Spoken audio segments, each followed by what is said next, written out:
Hello, Oliotya leero. Tandikire we twakoma.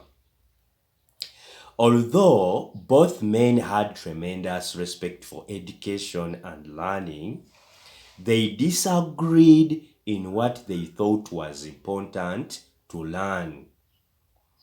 One wanted me to study hard, earn a degree and get a good job to work for money.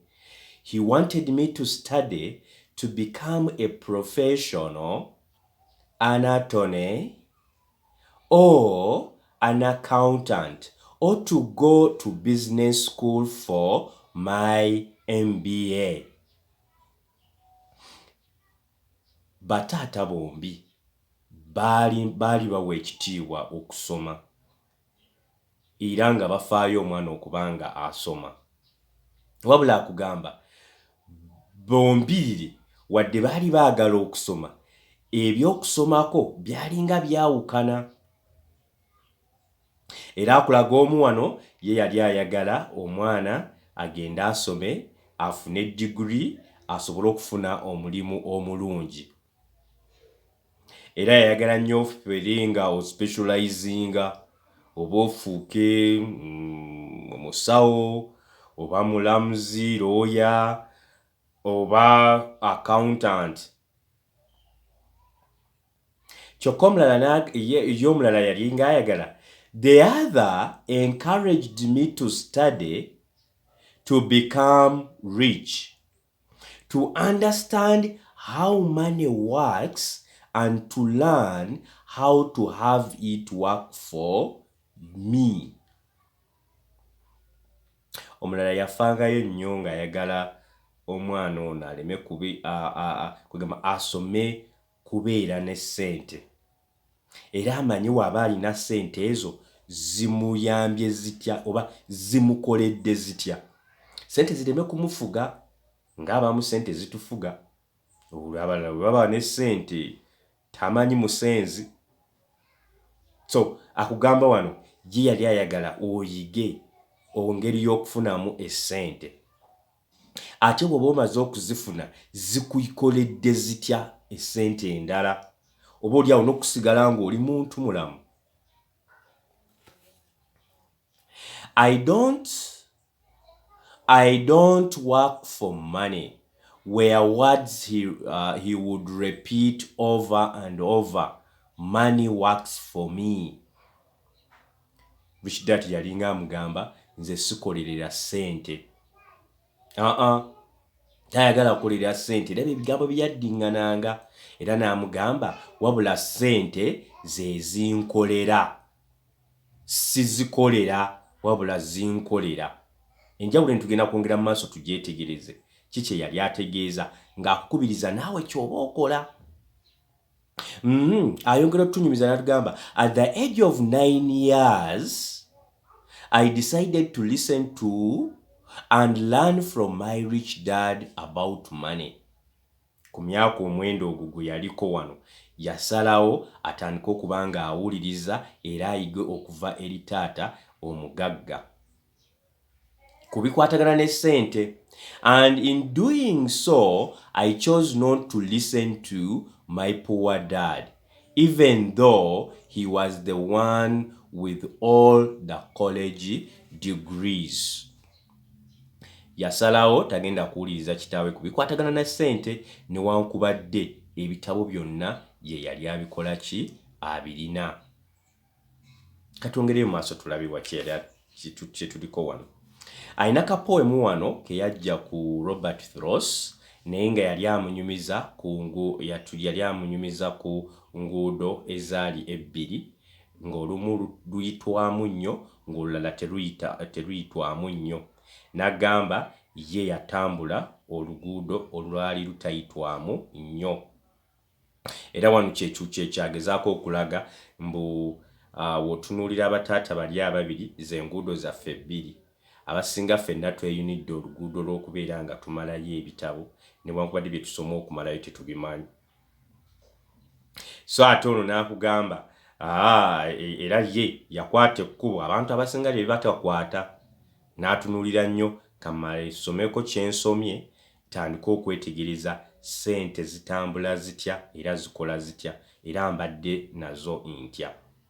So wano kwe kugamba and over the years nga wayise emyaka gyonna I have often reflected upon Robert Frost's poem, choosing not to listen to my highly educated daddy's advice.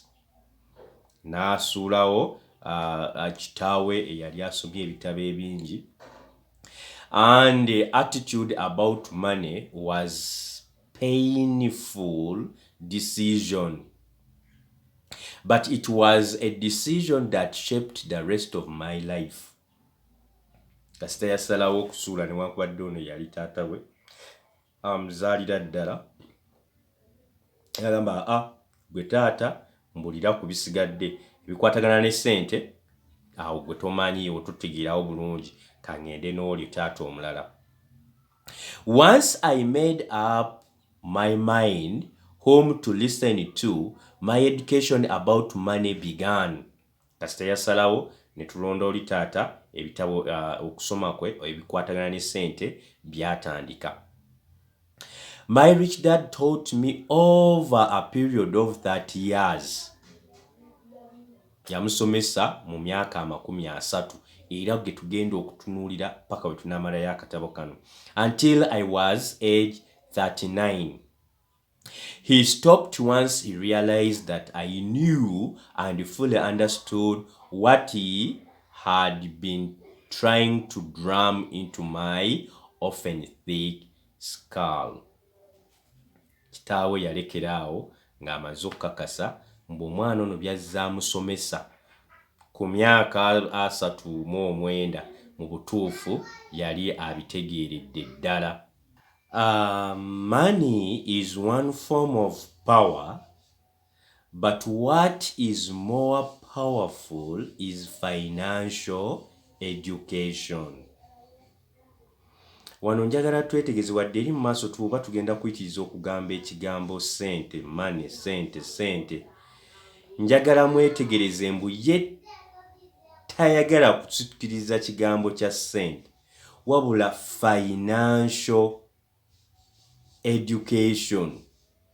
Ebintu tugambe ebikwatagana ne sente byonna. Sente ng'emaze okubaawo, waliwo ebintu ebigoberera. Ozikozesa otya, ozifuna otya, ozispending otya, zikuyisa zitya, abantu osigalawo ebifaanana bwe bityo. Money is one form of power, but what is more powerful is financial education. Sente z'amaanyi oba sente g'emaanyi, naye ate ekisinga ku kyo kwe kubanga oyina obumanyirivu ku bikwatagana ne ssente n'engeri gye zitambulamu.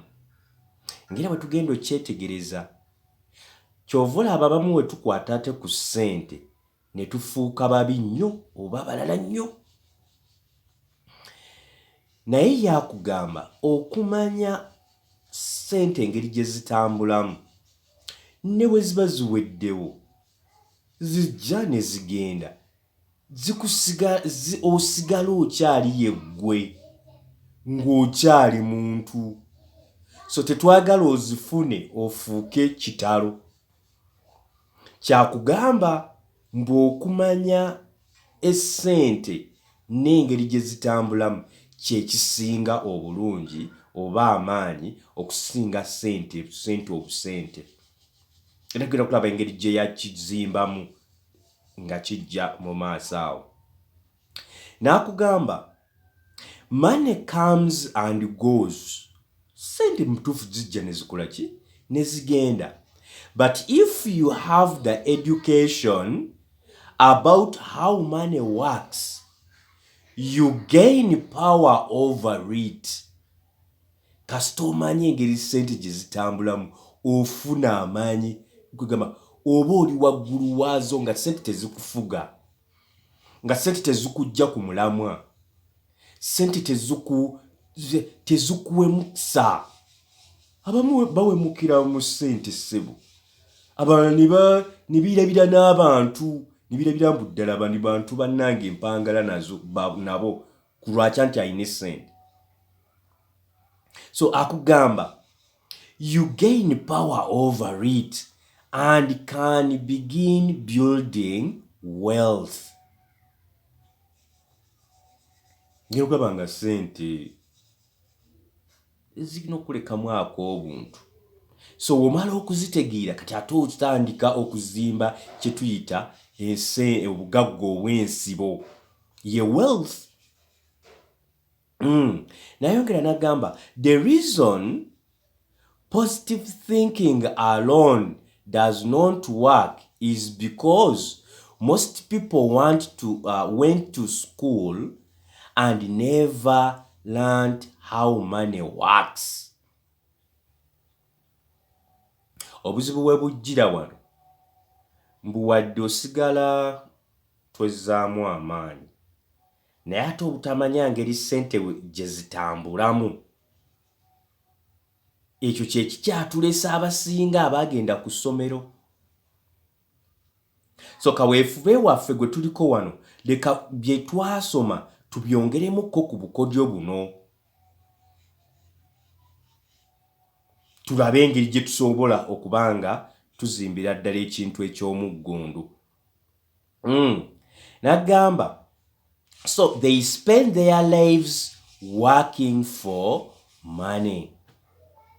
Ebisinga tumala obudde bwaffe bwonna nga tukulirira bukolerezi ssente. Anti kye twasoma munnange.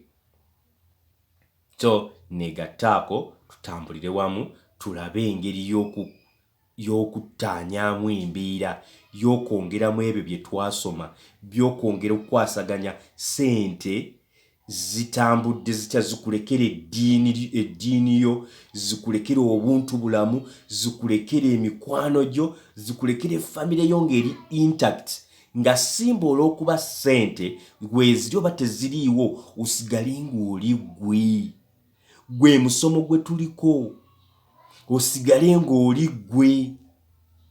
Ssente zibeerewo nga woolaba okussa oxygen gwe tukozesa. Oba ssente weziri oba teziriiwo oxygen, you still take in oxygen. So tekikufuula wanjawulo. Twagala ne ssente zino bw'oba ozifunye tofuuka wanjawulo, osigala ye gwe mulamwa gwaffe. Weebale nnyo kubeera nga ompuliriza. Tunaatandikira awo omulundi ogujja.